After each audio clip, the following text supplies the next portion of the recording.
What we built is a system we call Ryz Score. It takes the input of their application as well as their resume, and we actually score it. I've basically been using ChatGPT as a nutritionist. A lunch of 460 calories, Claude for financial services. This might totally change the way Wall Street, stock market, financial services are being used today. Companion with NSFW mode, how AI feel much more to some users like a emotional relationship. Built this week, breaking it down. Built this week, we show you how. A fresh idea, a clever tweak. You locked in, you built this week. Hey everyone, and welcome to another episode of Built This Week, the podcast where we share what we're building, how we're building it, and what it means for the world of AI and startups. I'm Sam Nadler, co-founder and co-host here at Ryz Labs and Built This Week. And I'm joined by my friend, co-host, business partner, Jordan Metzner. How you doing today, Jordan? Hey, Sam. Great to be here. Excited for episode 4. Yeah, I'm really excited about presenting what we've built recently. It's a tool called Ryz Score. And the reason I'm excited is because it's actually one of those tools that's had a huge impact on a large member of our team. It's really accelerated their workflow and, made us way more efficient. That's one of the biggest topics we're going to cover today. We're also going to explore some maybe unusual ways we both use ChatGPT. It's not a new tool people haven't heard of, but it is, I think we use it in some ways that, most people haven't even thought of. And then lastly, we've got, as always, every new week is almost a crazy news week. So we got some big AI headlines to cover this week. Anything top of mind before we jump into the tool? No, just excited to chat about what we got to show today. Okay, great. To kick us off, let's go into Ryz Score. I'd love, as always, for you to give me a quick product demo. Yeah, so let's talk about what Ryz Score is, maybe before I just jump into it. But, here at Ryz Labs, we have a staffing company and we provide high quality developers and other technical roles to US-based tech companies. And as part of that, we use an applicant tracking system. We use LinkedIn. We use a lot of different tools. But the problem we are faced is that when we post a new job, especially a job that's in a popular area, like maybe something like a software engineer or a marketing manager, we will get, not 5 or 10 applications, but sometimes hundreds of applications. To read each resume, it's common that, recruiters spend less than 60 seconds on a resume. If you have 100 or 200 applicants, you could be spending 200-300 minutes, right? So, it could take hours and hours just to review the resumes. You have a human going through them, they start to get tired or lazy, or they miss some opportunity. And so what you have is someone who's basically kind of trying to find something in a large haystack kind of thing. They just don't do a great job of finding what are the best ones. And so, what we realized was that AI is a great way to score resumes, and not just score resumes, but score resumes based on the job description. And so what we built was a thing we call Ryz Score. I'll jump into that now. The UI is maybe not perfect, but maybe it might be easier to see here in the white version. Basically, what you can see here is we have a bunch of jobs all within the Ryz system. This is a data product manager. And for each of these jobs, we have a different number of candidates. Here you can see personal assistant, we have 112 applicants. And as we go down for each job, we have a different number of applicants, just depending on where the job is, etc. Many of them over 100 applicants. So, that's a lot to process, especially if you're looking to move fast. Yeah, 53 here, 112 here, 18 here, 115 here, 100 here, 55 here, 14, 47, 43, 66, 69. So 152, right? 152 Ruby on Rails developers. It becomes very difficult to understand, who's highly qualified of these developers. And so what we built is a system we call Ryz Score. So what Ryz Score does is it takes the input of their application as well as their resume, and we actually score it based on skills match, experience match, education match, and cultural fit. We bring all of these together and we get an overall score of 90. Usually here you can go directly to the resume or see any additional notes about the candidate. In this case, this candidate's in Las Vegas. This one is in Allen, Texas. And we can keep going down the list. If we were only looking for candidates that were, let's say, in Austin, Texas, or only in a certain area, then We could easily filter here, or we could type in a specific location. We could also filter here by scores, so we could get rid of the lower scores. But if we look at these candidates, you can see they've got from 80 all the way down. But as we start to score, we can see candidates who got maybe a 78, and then kind of keeps going all the way down the list till we have candidates with, zeros and even 20s and 35s who most likely probably won't be a good fit for that job. And if we dive deeper into each of these candidates, we'd most likely see why, but it most likely has to do with their resume and the resume's application to the job description at hand. What's really cool about all of this product is that most of our recruiters don't even use the Ryz Score application. What they actually use is our applicant tracking system. And inside the applicant tracking system, we actually post all of these scores right back in for our recruiters. And so really simply, they can go down the list and find the candidates who'd be most appropriate for the job. And then they can score them and reach out to them and save themselves a bunch of time and basically send, people in these lower scores kind of messages saying thank you, but you're not qualified for this role type of thing. Yeah, and that's really important because it's like kind of an elegant solution for our recruiters, not having to leave and go look at another tool to see which candidates have the best resumes. It's all integrated. They see the score directly in our applicant tracking system and then can immediately move, those top candidates directly onto the next step. And we did a lot of testing to verify, does a 92 or a 90 feel like a 92 and a 90? Before putting more trust into the system. But for the most part, they can, it doesn't feel like we're missing candidates as much. Feels like, we're truly moving the top cohort through onto the next step. In many ways, it's while they don't see this, it's a better experience for the candidates too, because, if you get hundreds of applicants and, a recruiter's manually checking every resume, they could just move, what they get to in that day forward versus, there could be a rock star candidate who's the very last on the list. And it just, by the time we get to them, maybe the process is, towards the ending stages for that kind of first cohort.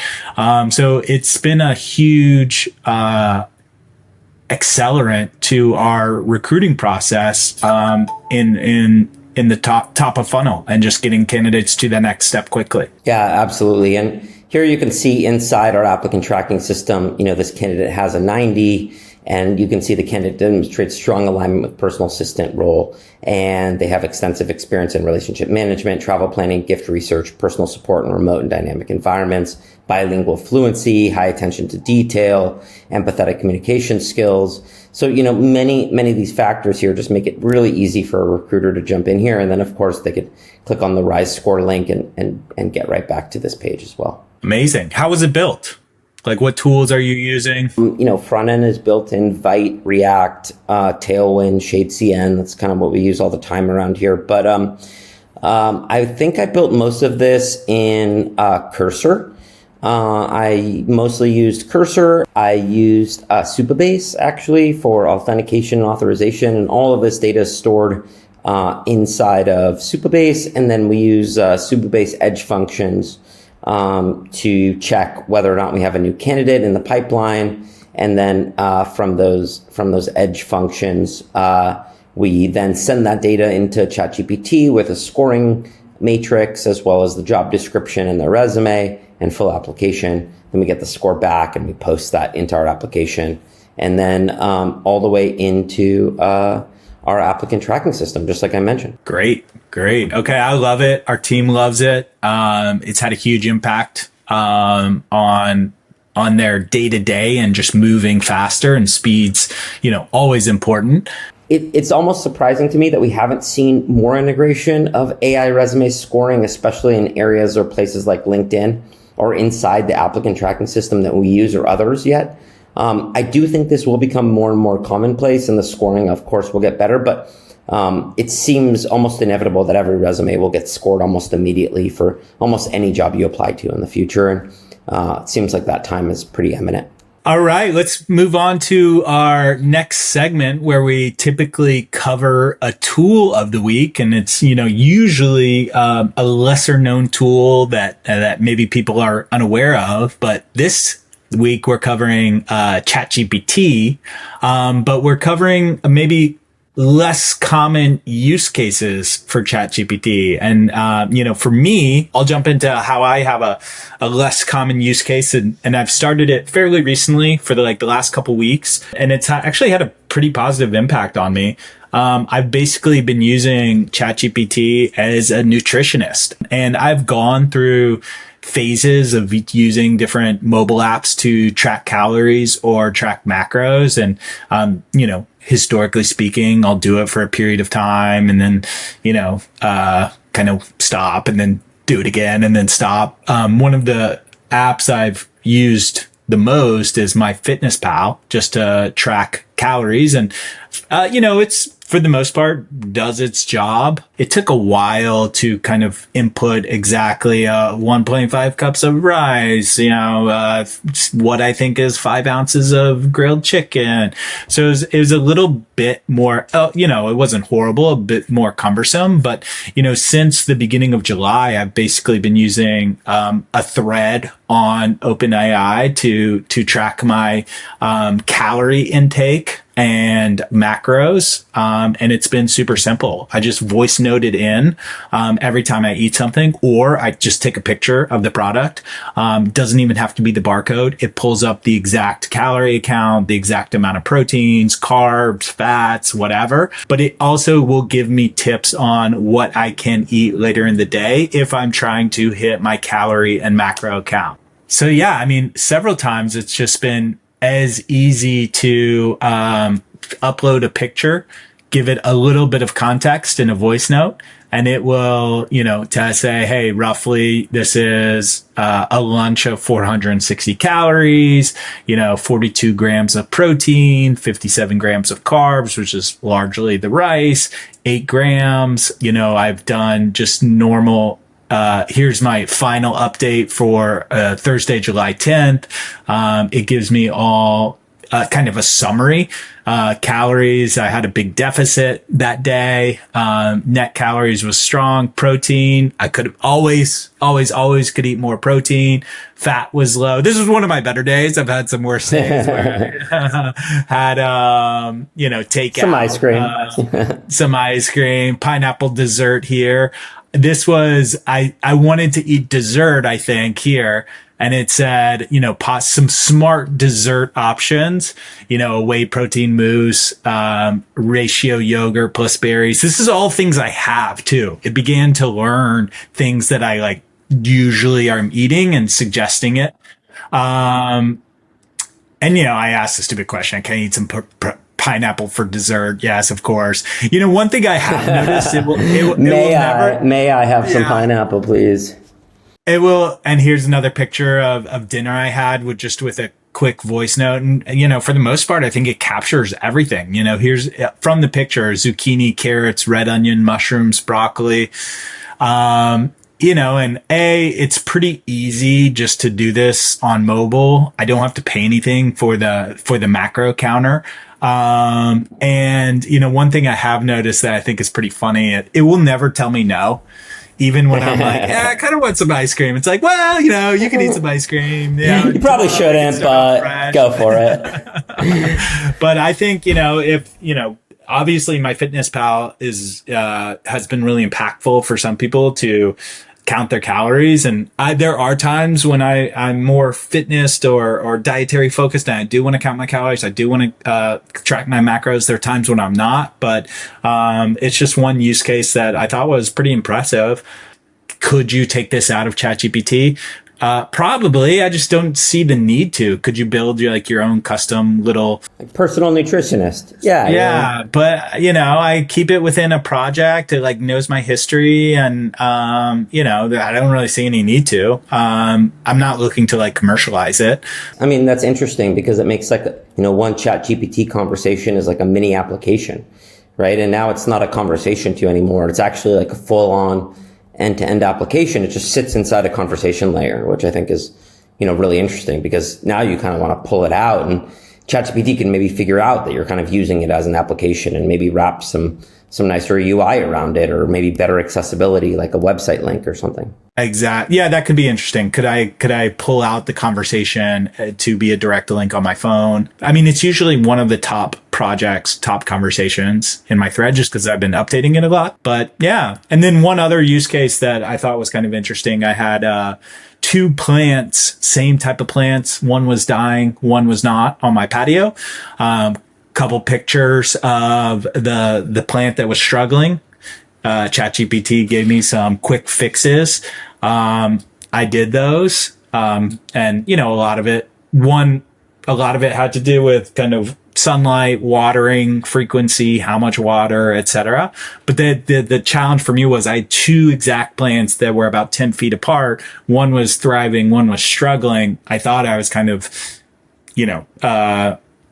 taking care of them in a very similar way, but with a few changes, some pictures, and obviously knew exactly what the plant was. It, seemed to identify what the problem was, adjusted those. And, about a week later, both plants seemed to be thriving. So it's another kind of interesting use case. Awesome.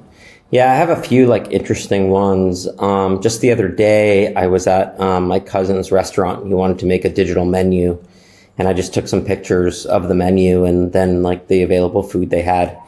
And they had some menus on the wall for specials and the chalkboard. And I just threw it all into ChatGPT, and it built me a digital menu that I could then serve up to him. So very cool. Okay, let's jump into the news. I think there is a few articles we wanted to cover today, starting with Claude for financial services. I know you're passionate about this one. Hey, what does it mean? I haven't even read this yet. I know it came out yesterday, I believe. Yeah, well, financial services in the United States is one of the largest industries in the entire country. Almost every retiree is invested in the stock market. And historically, kind of most of the financial data has been served up to financial firms via Bloomberg. And, that's made Bloomberg a billionaire. But if you ever use Bloomberg, it's famously known as the Bloomberg terminal, which means it uses a terminal type interface, which is, historically not very friendly to users. Users end up becoming memorization of keyboard shortcuts in order to get certain things done. It has its own chat features, so, traders can talk to each other. But overall, it's a kind of pretty old and clunky interface. I believe it's still written in kind of Cobalt and uses some pretty old programmatic languages. And so, I think Perplexity is probably the first one who's really started to step up their game as far as financial research goes. But I think this is a huge opportunity for multiple companies to go after the monopoly of Bloomberg in the financial services space. And, here you can see Claude is kind of going into that space and probably, trying to get a lot of data so you can, quickly here, look, it's doing charts and graphs. And, I think the LLMs are going to have a huge upside leverage against, the historicals of Bloomberg in the space. And I think this might totally change the way, Wall Street, stock market, financial services are being used today, and how they do analysis. So, here you can see it's already integrated with a lot of third-party service providers, S&P Global, et cetera. But I think we're going to continue to see the degradation of Bloomberg Terminal's value and increase value in using LLMs for financial analysis. Yeah. I know this is for enterprises, financial services enterprises, but I use AI to analyze kind of my own investment decisions, my own brokerage accounts, and my strategy at the age I'm in, or the age I am. Do you see this obviously having an impact on personal investment decisions? Yeah, most likely. I usually do that as well, especially when I'm looking at an option trade. So, I'll take an option trade, and there's all the Greeks on top of that, right? So I'll just upload an option trade with the prices and the Greeks on there. I'll usually tell something like ChatGPT, hey, I think the price is going to go to here by this time. If I buy a 100 contract, kind of, what would I expect to return? What would be my IRR? And, what would that alternative be? I think you and I were just discussing the other day about, the cost of buying Bitcoin versus buying IBIT, the ETF for Bitcoin. And I did some analysis. I need to do some more analysis, but in the first year, IBIT is actually significantly cheaper than using something like Coinbase One to purchase Bitcoin, because they only charge 0.25, while Coinbase's fees are somewhere between the 1% to 3% when it all gets added up. So, I do need to do further analysis there, but yeah, that's just another way where, we're looking at how, making financial decisions and the impact on my own personal portfolio, and just using ChatGPT to help me. So I don't know. Yeah. Same for you. Yeah, absolutely. I mean, you turned me on to using more for a holistic view of my financial outlook. I would say, generally speaking, it tried to push me into a more conservative approach, which I'm not really ready to do quite yet. But I mean, just having played around with it, it seemed like everyone should move towards analyzing their portfolio and each individual investment they make. I'm not saying there's no, there's not going to be importance of professional financial services for people like you and me, but again, it's like I can do so much more, or have access to so much more information or approaches than I would have had a couple of years ago. Yeah, I mean, I think, we're both in our 40s, and I think something I think about a lot is, will I have enough money for retirement? Am I saving enough? Will I have enough money to spend how I want to spend when I'm in retirement? And, I think a lot of people rely on RIAs, retirement professionals, financial advisors, so that they can get those types of answers, because it feels good when someone else tells you, right? When you calculate the numbers yourself, you might have some belief that they're accurate, but when other people tell you, especially when they say they're an expert in the space, it definitely gives you some confidence, or maybe lack thereof confidence. So for me, I found it super interesting that I was able to put in my IRA and my stock market portfolio and everything I have, and my plans for retirement, my goals, my age, etc., and kind of get a much better holistic analysis of where I'll be, and how far or close I am away to kind of hitting my retirement goals. The next story I think we're going to cover is the OpenAI to take a cut of shopping sales. From a personal point of view, again, I use ChatGPT to analyze different shopping trade-offs. I just purchased on Prime Day a pool vacuum. It's the second pool vacuum I've purchased. The reason I wanted to use ChatGPT is the first pool vacuum I purchased died in one season, and I really wanted to avoid that. I also, am somewhat budget conscious. So I didn't want to spend an exorbitant amount on a pool vacuum. I wanted something within my budget that ideally would last multiple seasons.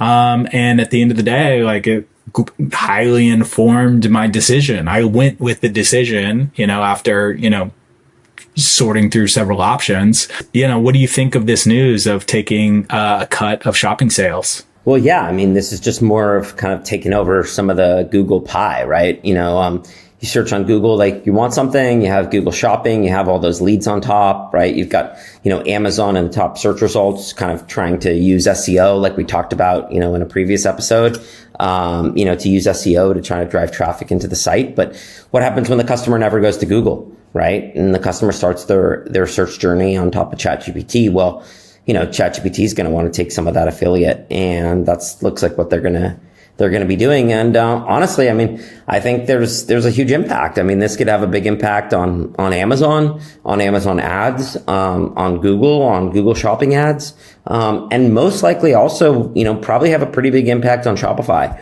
Hard to say whether that could be positive or negative, but if Shopify does a good job integrating into ChatGPT, maybe it could be positive and in driving additional traffic up to Shopify, or it could be negative in that, people don't need these Shopify websites in order to sell things on the internet. They just need a landing page or something that, ChatGPT can check out of. So, I think this is another new paradigm of how people are purchasing products and how they're shopping online. And I think this is, again, just the beginning. There's been so much content historically created about, the best, the best headphones for this year, or the best umbrella, for this season, or, the best backpack to wear in the rain or whatnot, right? And there's, New York Times, who knows what they spent on the wire cutter to have all these listicles, and, you remember BuzzFeed with all their listicles, et cetera. But what happens when, these LLMs are able to actually give you true analysis based on,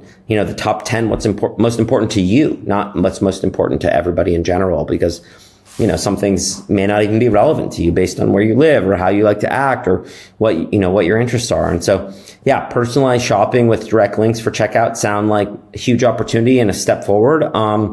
But yeah, maybe we're even going to see, ChatGPT with, full checkout buttons, and they got your credit card stored, and, you just press the buy button, and even easier, you see the whole checkout happen all the way through ChatGPT. So yeah, and if ChatGPT is the player who's driving those purchases, obviously that becomes a huge economic fountain for them. So yeah, let's just do one more real quick, because I think it's a little interesting as well, and just talk about Elon. I mean, it seems like he's in the news every week. So yeah, you want to kick this one off a little bit?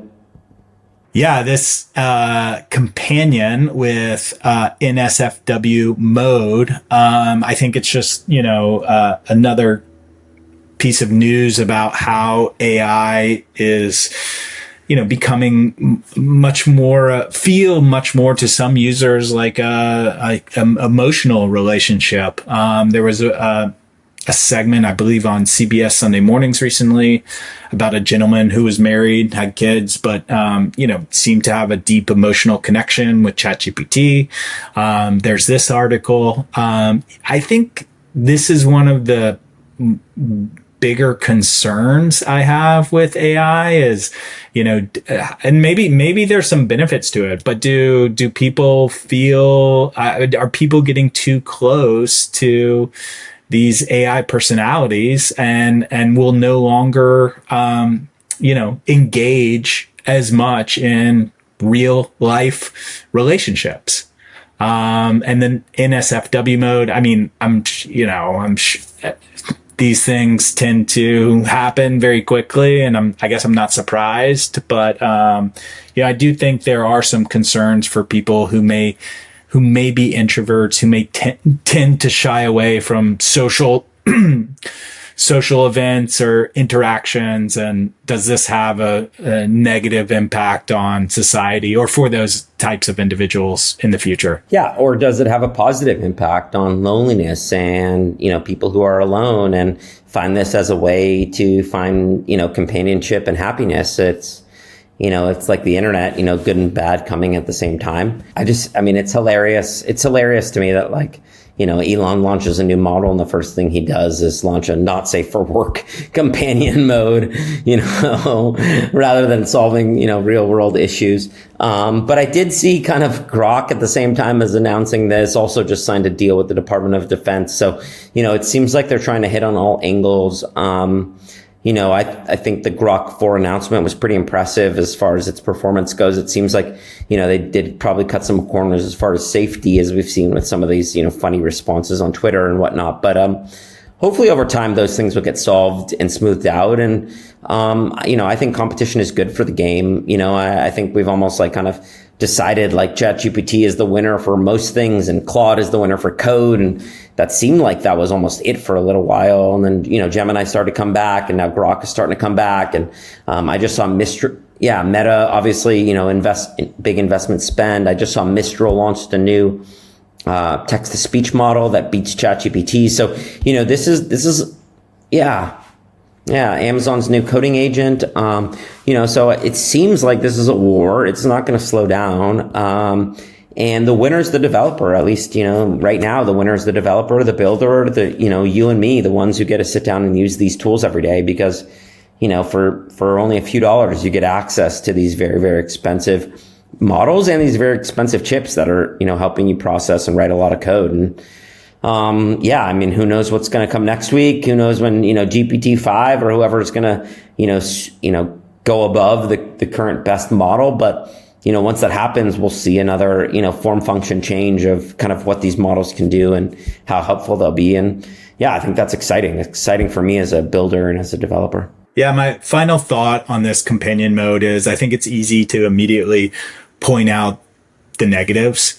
However, you and I are somewhat familiar with one of our businesses about senior loneliness and its impact on health. It's a really important problem where as seniors get older and older, they get more lonelier and lonelier and lonelier. And it has really adverse health effects. And maybe a senior companion mode, obviously, not NSFW, but senior companion mode could help alleviate some of those feelings of loneliness and, drive better health outcomes. So there's always kind of two sides to the coin and, to be determined if seniors will use AI in that way or who knows. But, it's just something that popped up while we were discussing this.